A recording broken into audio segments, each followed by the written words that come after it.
स्वप्नं दर्शितं येन तस्मै श्री गुरुवे नमः। गुरुर्ब्रह्मा गुरुर्विष्णु गुरुदेवो महेश्वरः गुरु साक्षात् परब्रह्म तस्मै श्री गुरुवे नमः। अतुलितबलधामं हेमशैलावदेहं तनुजबलकृशानं ज्ञानिनामग्रगण्यं सकलगुणनिधानं वानराणामधीशं रघुपतप्रियभक्तं वातिजातं नमामि।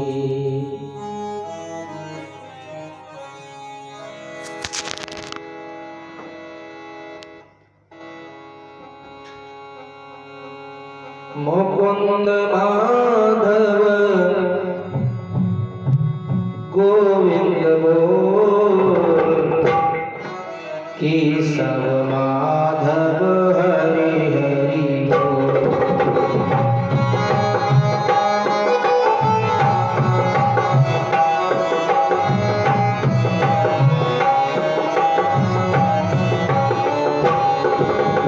मुकुंद माधव गोविंद बोल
भागवत महापुराण की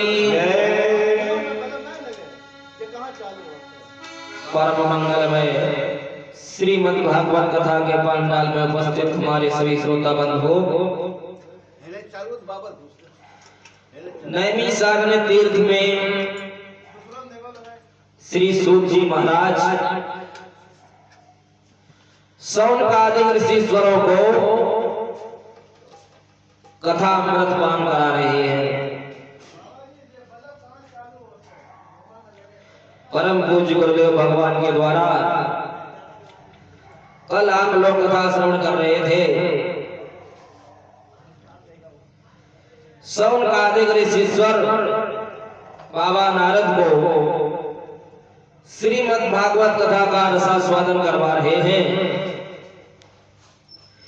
और जब हरिद्वार में आनंद नामक घाट पर श्रीमद् भागवत कथा हुई तो वहां भक्ति अपने दोनों पुत्रों को लेकर के स्वतः ही पहुंच जाती है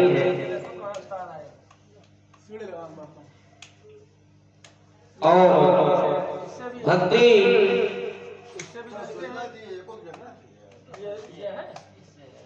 ईश्वरों से प्रसन्न करती है कि अब मैं रहूं कहां।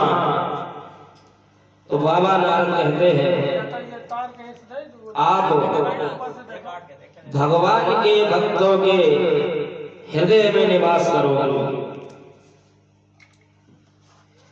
इसके आगे बाबा नारद ने शौनकादिक ऋषीश्वरों से एक और प्रश्न किया। बाबा नारद ने कहा, ये जो आप मुझे श्रीमद् भागवत कथा श्रवण करवा रहे हो, इस कथा से किन किन प्रकार के व्यक्ति मुक्त हो जाते हैं? के विशुद्धयन्ति वदन्तु मह्यम् सप्ताहयज्ञेन कथामयेन कृपालुभिर्लोकहितं विचार्य प्रकाशितः कोऽपि नवीन मार्गः। बाबा नारद ने कहा, ये जो आप मुझे श्रीमद् भागवत कथा श्रवण करवा रहे हो, इस कथा को श्रवण करने के बाद कौन कौन किस किस प्रकार के व्यक्ति जो है मोक्ष को प्राप्त होते हैं। तो आज शौनकादिक ऋषीश्वर बाबा नारद से कहने लगे, ये मानवा पापकृतस्तु सर्वदा सदा दुराचाररता विमार्गः क्रोधादिदग्धा कुटिलाश्च कामिना सप्ताहयज्ञेन कलौ पुनस्ते।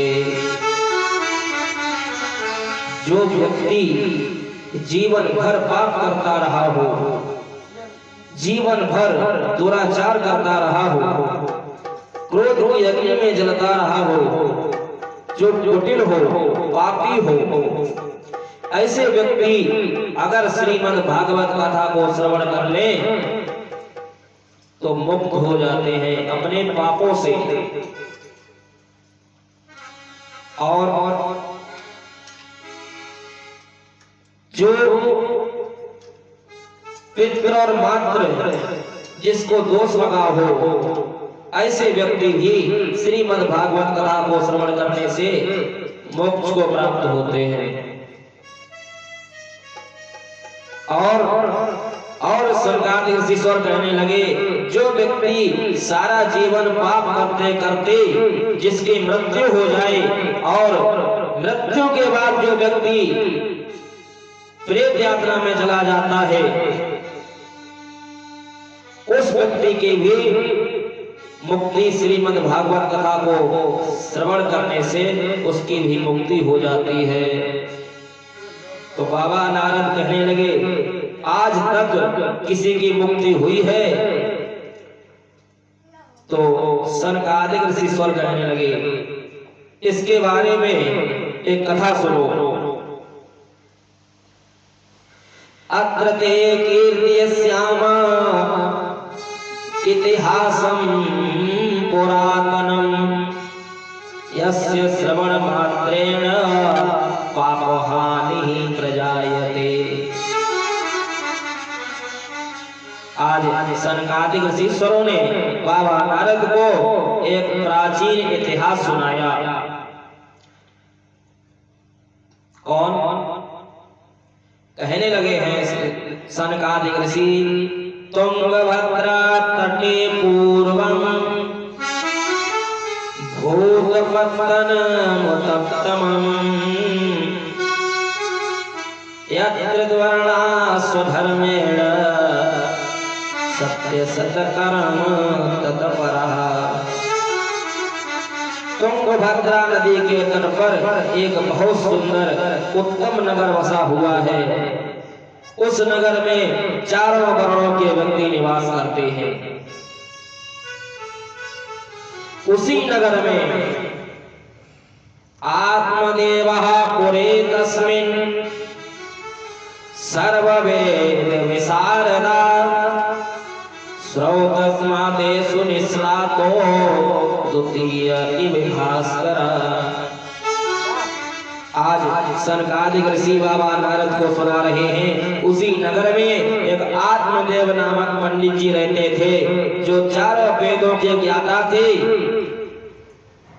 ऐसा मालूम पड़ता था जैसे दूसरे सूर्य के समान हो।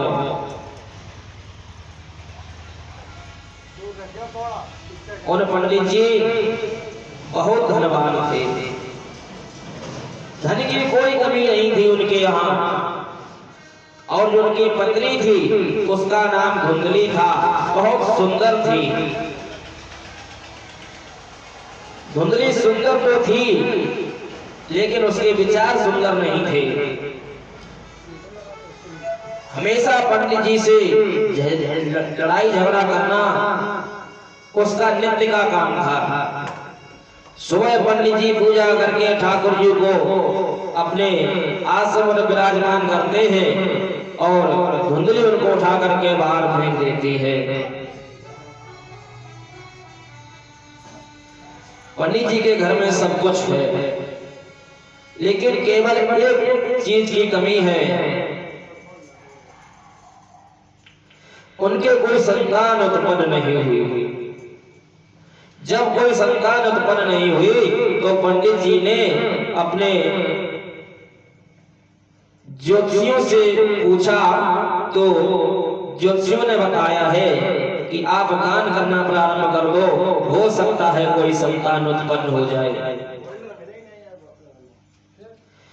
धनार्धम धर्म मार्गेण ताभ्याम नीतम तथापि च न पुत्रो न वा पुत्री ततश्चिंता तुरोभसम। आज आत्मदेव पंडित जी ने दान करना प्रारंभ कर दिया। गौ का दान, भूमि का दान, स्वर्ण का दान, वस्त्र का दान, द्रव्य का दान। पंडित जी दान दे रहे हैं, लेकिन फिर भी कोई पुत्र उत्पन्न नहीं हुआ और ना ही कोई पुत्री। एक दिन पंडित जी ने मन में विचार किया, ऐसे जीवन से तो मर जाना ही अच्छा है। पंडित जी ने मन में विचार किया कि संतान न अब हो सकती है, तो जब विप्रदेव ने जान लिया तब मरने का निश्चय करके और घरबार छोड़ स्थान किया।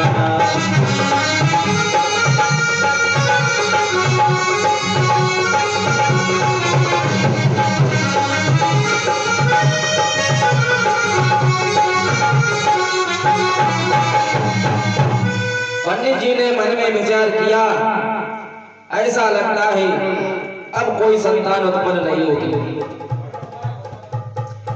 तो आज पंडित जी आत्मदाह करने के लिए वन में निकल गए। वन में घूम रहे हैं पंडित जी, उन्हें मरने का कोई स्थान दिखाई नहीं दे रहा। अब दोपहर का समय हो गया तो उनको प्यास लगी। जब पंडित जी को प्यास लगी तो देखा एक बहुत सुंदर सरोवर है।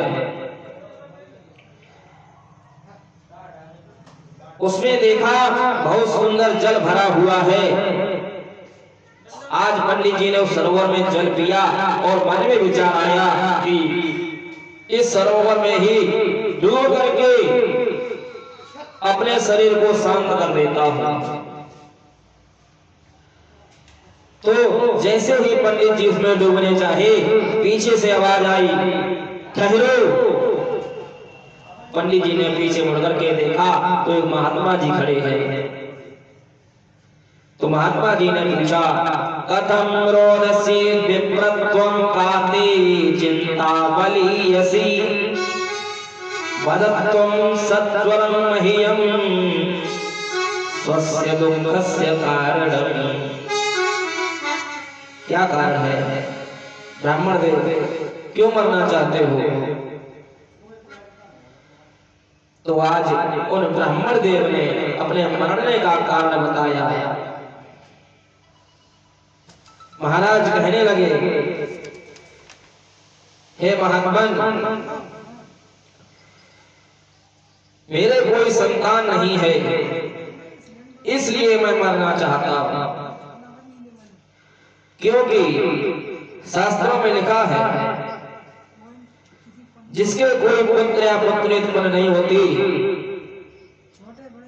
और उस व्यक्ति के हाथ का जल अन्न उसके पितर भी ग्रहण नहीं करते। महात्मा को पंडित जी कहने लगे, धिगति जीवितम प्रजाहीनम धिगग्रहं च प्रजां विना धिगद्धनं चानपत्यस्य धिक्कुलं संततिं विना। अरे उस राजा को धिक्कार है जिसकी कोई प्रजा न हो, उस घर को धिक्कार है जिसका कोई परिवार न हो, उस घर को भी धिक्कार है जिसमें कोई धन ना हो, और उस कुल को भी धिक्कार है जिसमें कोई संतान ना हो। पंडित जी ने रोते रोते बताया, भाभी का ऐसा चक्कर है, ये भाव कहीं पर खिला नहीं, और गौ के भी बछड़ा हुआ नहीं, और बिरवे में फल भी लगा नहीं।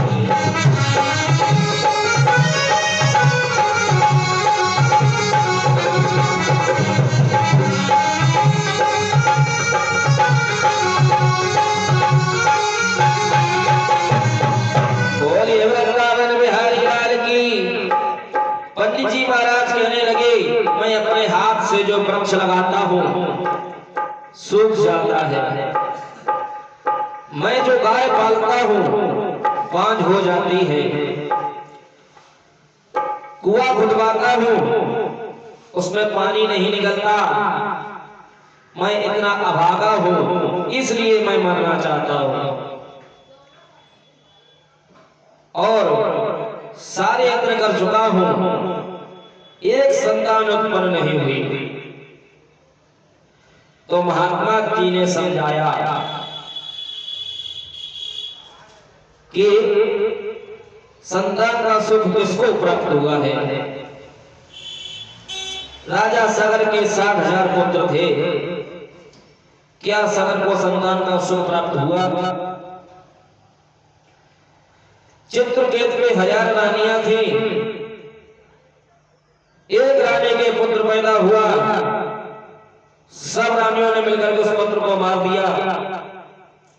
क्या चित्रकेतु को उस पुत्र का सुख प्राप्त हुआ? क्या राजा दशरथ को पुत्र का सुख प्राप्त हुआ? ब्राह्मण देवता कहने लगे, हमें ज्ञान की जरूरत नहीं है, अगर आप एक पुत्र का वर दे सकते हो तो दीजिए, अन्यथा मैं आपके सामने ही अभी अपना प्राणांत कर दूंगा। महात्मा जी ने देखा तो एक अपनी झोली में से हाथ डाला, उसमें से फल निकाल करके पंडित जी को दिया और कहा, तस्याग्रहं समालोक्य फलमेकं सदत्तवान् इदं भक्षे पत्न्या त्वं ततः पुत्रो भविष्यति। इस फल को ले जाकर के अपनी पत्नी को खिला देना, भविष्य में तुम्हारे पुत्र की उत्पत्ति होगी। और भी बताया, अपनी पत्नी को बताना कि सत्यम शौचम दया दानम भक्तुम तु भोजनम वर्षा बधि स्त्रिया कार्यो तेना पुत्रो अति निर्मलः। सत्य बोले, पवित्र रहे और जीवों पर दया करे, दान देती रहे और हल्का भोजन करे, एक सुंदर पुत्र उत्पन्न होगा। आज महात्मा जी ने फल को ले जा करके अपनी पत्नी को दिया खाने के लिए और कहने लगे, इस फल को खा लो, इससे तुम्हें पुत्र पैदा होगा। पंडित जी फल को देकर के बाहर चले गए। आज पंडित जी की पत्नी धुंधली ने उस फल को नहीं खाया। मन में सोचने लगी, लालने पालने दुक्रम प्रसूतायाश्च वर्तते बंधिवाया विधवा नारी सुखिनी मेति चेति में मति। अरे लालने पालने का जो दुख होता है वो मुझसे सही नहीं होगा। मेरी नजर में तो या तो 5 स्त्री या विधवा स्त्री ही सुखी है। ऐसा सोच करके उसने फल को नहीं खाया और चिंता युक्त बैठी हुई है।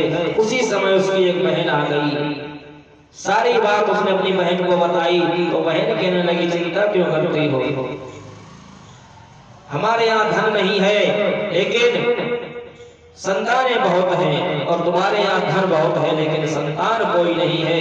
अभी जितना समय हुआ है तुम्हारे यहाँ फल आए हुए, उसी समय की हमारे एक संतान है।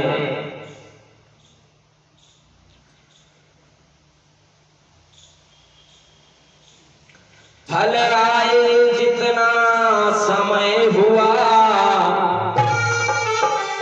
और उतना ही गर्भ हमारा है। अपने पति को बातों में बहकाना काम तुम्हारा है।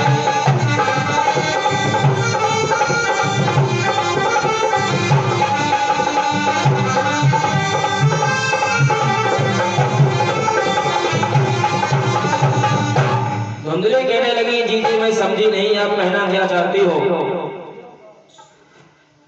उसकी बहन कहने लगी, सुनो, जब हमारे ये पुत्र पैदा होगा तो मैं तुम्हारे यहाँ भिजवा दूंगी, इसके बदले में मुझे कुछ धन दे देना और किसी बहाने से मुझे बुला लेना तो मैं उसका पालन पोषण भी कर दूंगी। और ये फल खाने की परीक्षा के लिए यह फल जो गाय बाहर बनी हुई है उसको खिला दो। दोनों स्त्रियों ने उस फल को गाय को खिला दिया। समय आने पर उसकी बहन के जो पुत्र पैदा हुआ उसको धुंधली ने ले लिया, इसके बदले में कुछ धन दे दिया। अथ कालेन सा नारी प्रसूता बालकं तदा आनीय जनको बालम रहिष्ये धुंधली ददौ। और अपने पति को बताया, आज हमारे बहुत सुंदर बालक उत्पन्न हुआ है।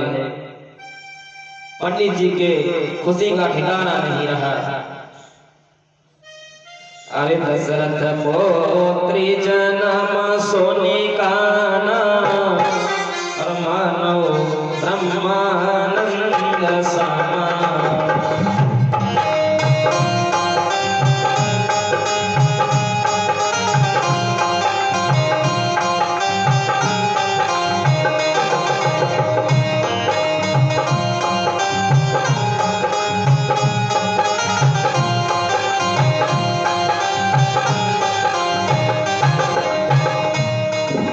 गोविंद भगवान की।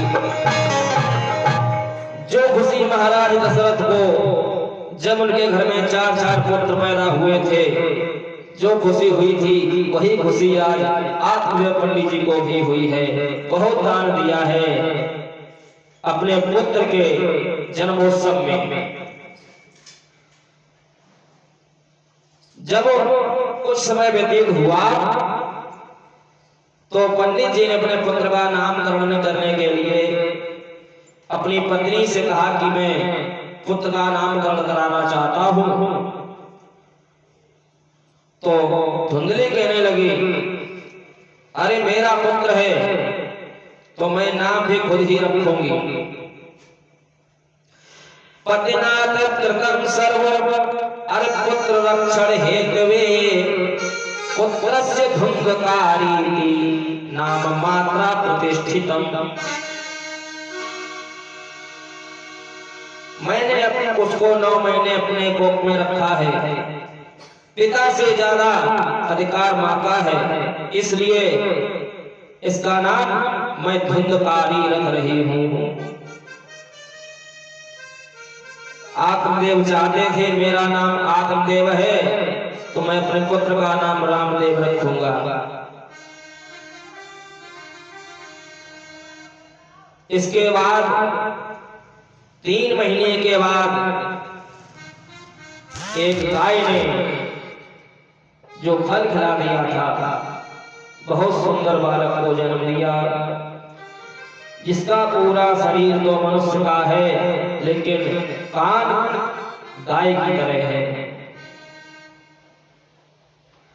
आज जैसे ही गोकर्ण को महाराज आत्मदेव ने देखा कि गाय ने बहुत सुंदर बालक को जन्म दिया है, जिसके कान गाय की तरह है और सारा शरीर मनुष्य का है, तो उसका नाम गोकर्ण रख दिया।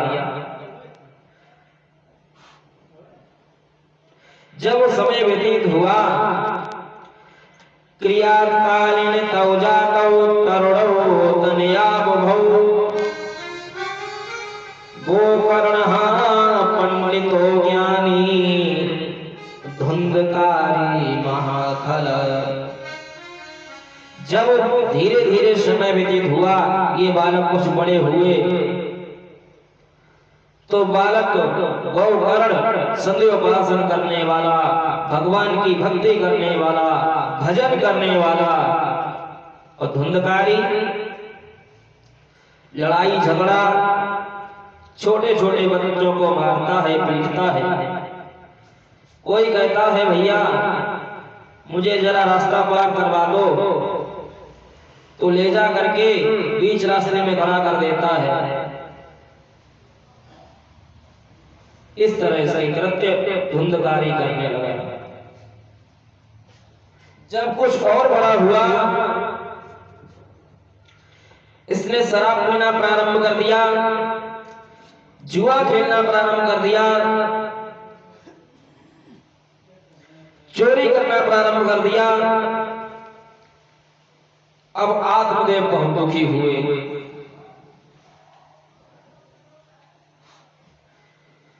अपने पिता की जो धन दौलत थी, आज धुंधकारी उस धन को बर्बाद करने लगा। कहां लुटा रहा है?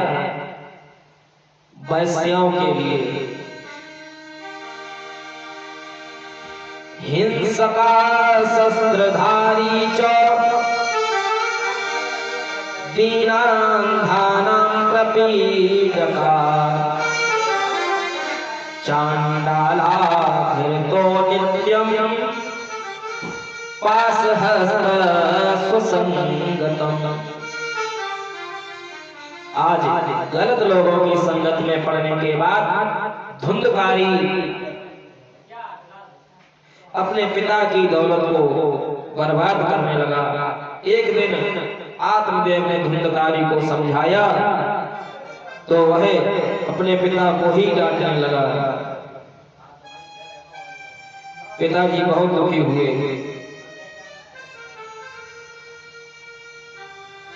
तो रो रहे थे बैठे बैठे। जब पिताजी को रोते हुए देखा तो वहां गोकर्ण महाराज जी आए हैं और कहने लगे, पिताजी क्यों रो रहे हो? इस धन के लिए रो रहे हो या पुत्र के लिए रो रहे हो? ना ही ये धन तुम्हारा है और ना ही पुत्र।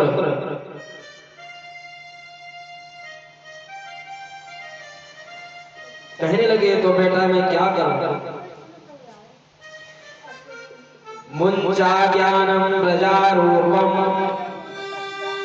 मोहबो नरके गति विपक्षन्ति देहोयम सर्वत्यक्ता वनम्रजः। आज गोकर्ण महाराज ने बताया है वन में जाकर के भगवान का भजन करो। श्रीमद् भागवत महापुराण के 10वें स्कंद का पाठ करो। उसी समय आत्मदेव जी अपने घर को छोड़ करके वन के लिए निकल गए। कुछ दिनों के बाद गोकर्ण भी तीर्थ यात्रा के लिए चला गया। अब धुंधकारी ने देखा केवल मां घर में रह गई है।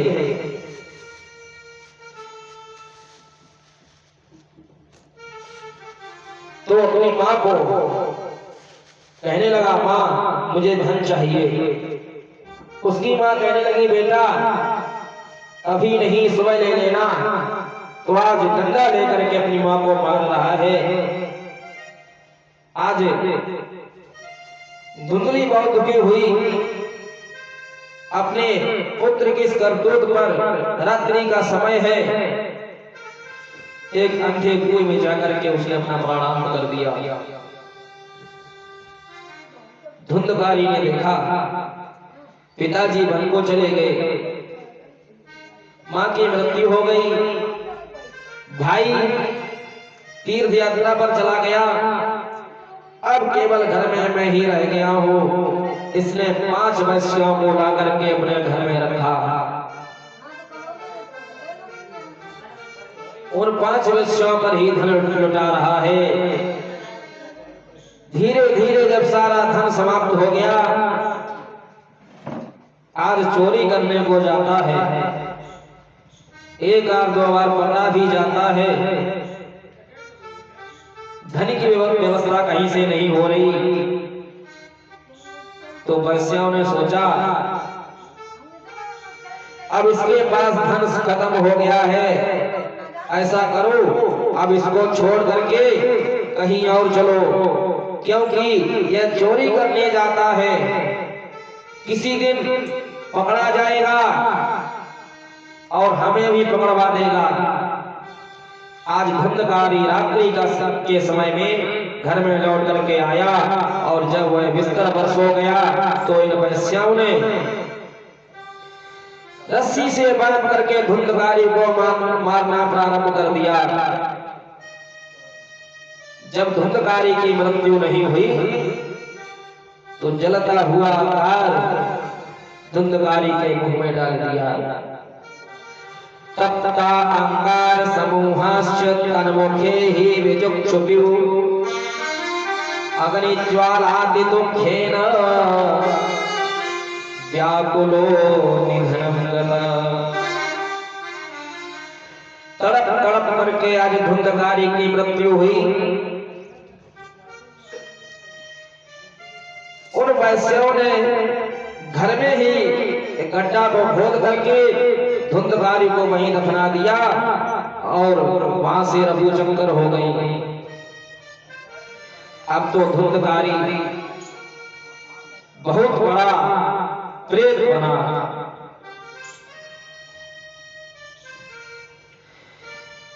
कुछ समय के बाद जब गोकर्ण जी को पता चला है तो गोकर्ण जी ने गया में जाकर के धुंधकारी का पिंडदान किया, श्राद्ध किया और अपने उस घर को आए हैं जो घर खंडर हो चुका है। जब गोकर्ण जी आए हैं तो सभी गांव वालों ने बताया कि आपका भाई धुंधकारी बहुत बड़ा प्रेत बन चुका है, सभी गांव वालों को परेशान करता है। तो आज गोकर्ण जी अपने घर में रात्रि विश्राम कर रहे थे। उसी समय गोकर्ण जहां घर पर आया वैद्यो ही प्रेम दिखलाने लगा। सोकर भैंसा घोड़ा बकरा बन बन कर आगे आने लगा।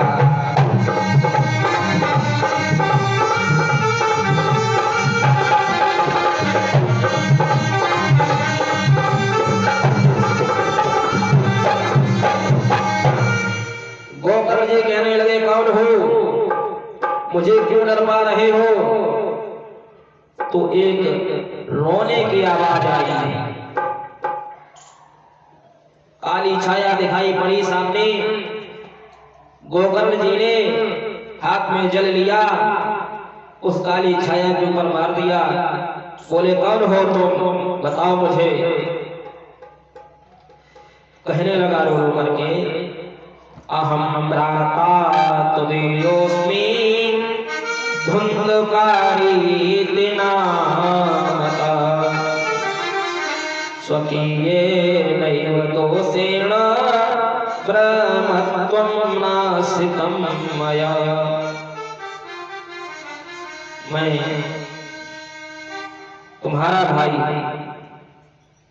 धुंधकारी हूं। मेरी काली करतूतों की वजह से मेरी ये हालत हुई है। तो गोकर्ण जी कहने लगे, तुम प्रेत योनि में पड़े हो, मैंने तो तुम्हारा गया में जाकर के श्राद्ध किया है। गोकर्ण कहने लगा, भैया गया में चाहे कितने भी श्राद्ध करो मेरी मुक्ति नहीं हो सकती। रो रो करके आज धुंधकारी ने गोकर्ण से कहा, मैंने परिवार विनाश किया, अब तुम उद्धार करो भैया। भैया का भैया डूब रहा, यह नैया पार करो भैया।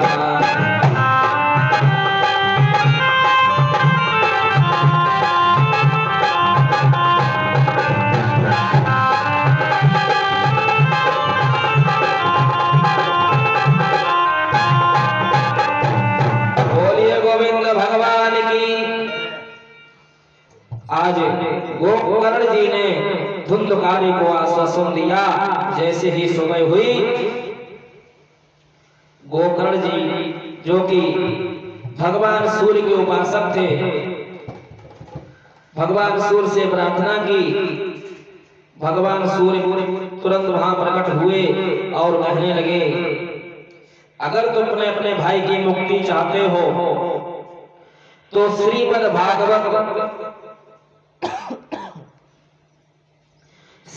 भागवतन मुक्ति ही सप्तावाचनम गुरु इति सूर्यवचः सर्वैर्धर्म रूप विस्तृतम।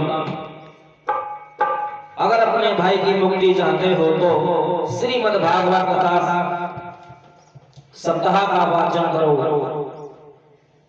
आज गोकर्ण जी ने जैसे ही सुना तो तुरंत श्रीमद् भागवत कथा का आयोजन रचाया। आज गांव वालों की मदद से श्रीमद् भागवत कथा का आयोजन हुआ। धुंधकारी ने आकर के कथा को श्रवण किया। एक बांस का वृक्ष लगा हुआ था, बांस में बैठ करके धुंधकारी ने कथा को श्रवण किया। प्रथम दिन की कथा हुई, बांस की एक गांठ फट गई। इसी तरह से धीरे धीरे 7 दिन की कथा में 7 ग्रंथि फट गई। एवं सप्तदिनश्चैव सप्तग्रन्थि विभेदनम् कृत्वा सा 12 स्कन्ध श्रवणात्मतां जहुः। आज जैसे ही 7वें ग्रंथि का विभेदन हुआ, विधि पूर्वक जब 7वें रोज पूरा सप्ताह विधान हुआ तो 7 गांठें टूट गई, उस पापी का निर्वाण हुआ।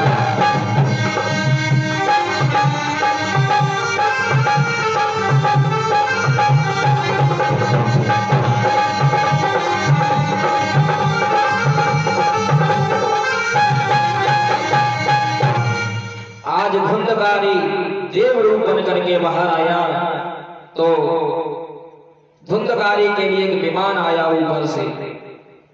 धुंधकारी इसमें बैठ करके जाने लगा तो और जो श्रोता थे उन्होंने कहा, कथा तो हम सबने सुनी है, तो हम सब के लिए विमान क्यों नहीं आया, केवल धुंधकारी के लिए ही विमान क्यों आया है। तो उन पार्षदों ने कहा, धुंधकारी ने कथा सुनी थी अपनी मुक्ति के लिए, उसकी मुक्ति हो गई। जो कथा सुनते समय जैसा भाव मन में रखता है उसको वैसा ही फल भी प्राप्त होता है। आज गोकर्ण जी ने एक बार फिर से सप्ताह विधान आयोजन किया तो सभी की मुक्ति हो गई। बोलिए गोविंद भगवान की। श्री सूत जी महाराज कहने लगे, इस तरह से उस पापी का उद्धार हुआ। सौनक जी महाराज कहते हैं, गुरुदेव कल आप बता रहे थे कि प्रथम श्रोता सुखदेव को परीक्षित हुए और प्रथम वक्ता श्री सुखदेव जी हुए। ये सुखदेव जी कौन थे, किसके पुत्र थे और परीक्षित कौन थे? श्री सूत जी महाराज ने बताया, इसके आगे आप सब लोग परम पूज्य गुरुदेव भगवान के मुखारबिंद से कथा श्रवण करेंगे। बोलिए गोविंद भगवान की। सारे तीर्थ धाम आपके चरणों में, हे गुरुदेव प्रणाम आपके चरणों